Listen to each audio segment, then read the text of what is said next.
welcome back to the rest of the story. Well, let's get this done in double time. Right now, we are in the process, well, in this video, we are in the process of digging out the corn planter.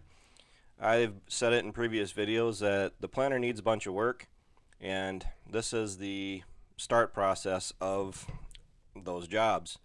Of course, seems how the planter is one of the first and last things you use of the year.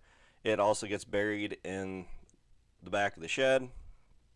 Granted, we did have it out for the farm day and everything last year, but as always, we put it back in the corner where it's out of the way, doesn't risk getting hit, banged, or backed into.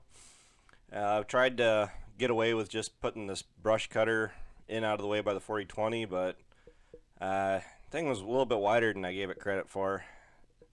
You'll see when we pull the corn planter out, it's kind of an awkward unit where Ryan had to back up and get over a little bit farther. We need a wider machine shed door. That'd be the best way to do it, I guess. It's too low and it's too narrow. But the weather these last couple days have been really, really nice. Yeah, it does. It gets a little cold at night. It's down in like the low 20s. This morning when I got up, it was like 22. But Brittany said just a little bit here that they're saying it's going to be back up into the 50s by this afternoon.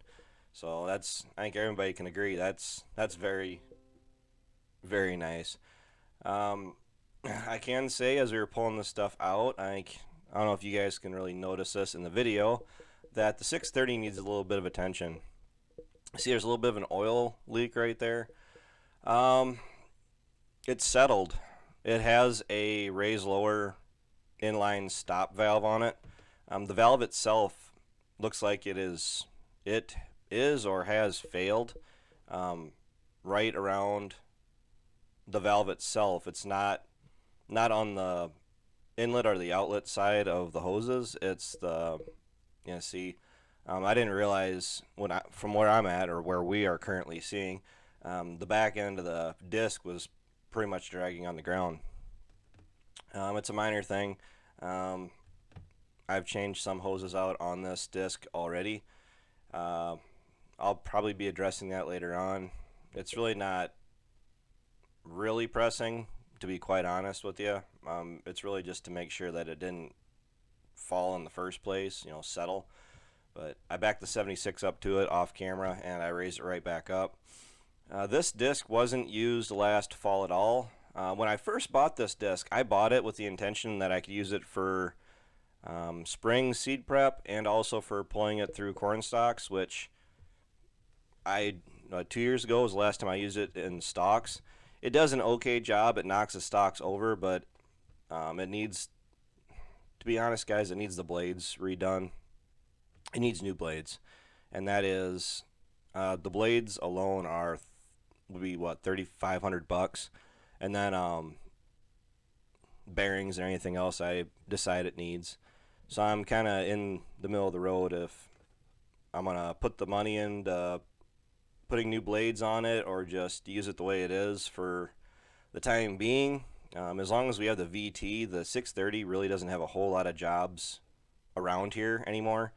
I am considering planning on using it for doing waterways, simply because I feel it'll do a better job working down the waterways than the VT will. The 630 throws a lot more dirt, a little bit more for a leveling action, and that's nothing against the Earthmaster at all. It's just the 630 will allow me to prep those waterways a little bit better, and I do know that I can get away with putting it on the 7600. I've done it numerous times in the past, and we have, well, what did we put in? We put in a few waterways this year, and across all of our farms, and myself, I think it'll just be easier to put it on the 76 because I know I can boogie up and down the road fairly quick with that. I don't really see much point in burning the tires off on the 8235 to run around just to do waterways. Those tires in the 82, none of us have priced any of those out yet, but I tell you what, I'm cringing at the idea of having to having to replace any of them yet. The rear duals are fine, but the front tires, I'm definitely seeing that they're kind of getting run down a little bit. But I will, when the time comes, I'll look at putting Michelin's back on. The rear tires are Titans, and myself, I never really was a big fan of Titan tires. I believe what did they just buy out? What, Goodyear or something like that? It's been a couple years now since I've heard that, but the tires in the 46s you can see were new 2 years ago, and those were what, was it Carlisle? Oh, I shouldn't really be talking about this stuff. I can't remember what it was, but these are a really, really good tire. Bought them at the spring sales event at the local tire shop, and we got them for a really good price, and they've been a really reliable tire. And actually, for the amount of tread that's on them too, we really haven't burned any of the tread off. But as you can see, we got to pull the planter out. Ryan will be. There's a shot in here. He's going to pressure wash off the back of the tractor, get all that dirt and hydraulic oil, as you can see on the back of the tractor. He cleans off the planter, and I had a clip that I'll probably incorporate. Actually, that's a good question. Where has that ever disappeared to? But we fold this planter back out in the machine shed so we can start working on it. It's got the soybean cups in it right now. We have to take off all these boxes, the seed and the insecticide boxes, get it stripped down so we can run those fertilizer lines, which I think it'll be more of a tedious job more than a really difficult job. I really don't think that job will be too bad, just time consuming. But it's the end of March. Well, we're getting there anyway. We just had the first day of spring here a couple days ago, and it's planting is coming up. It can creep up on you really quick. It is possible. Granted, we've never really planted that early, but there's no reason to think that April 15th we couldn't potentially start planting, and that is 3 weeks away, a little over 3 weeks away. I'm not saying we will. We never say that we ever plan on starting that early. It's just one of those things where it's nice to have everything ready to go beforehand rather than wait till the day before you want to start planting.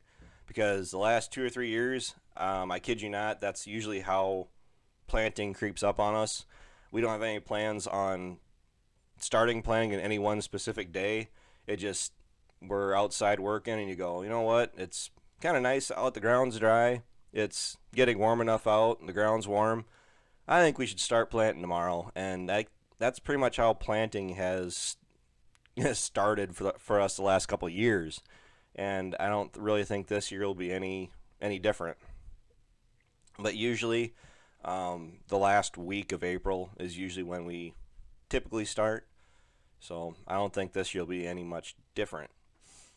But as you can see, we're down to the milk house. Ryan is, and the planter was cleaned off multiple times last year. Basically, it's just getting the dirt, the little bit of dust from sitting in the machine shed, getting the bird poop off of it.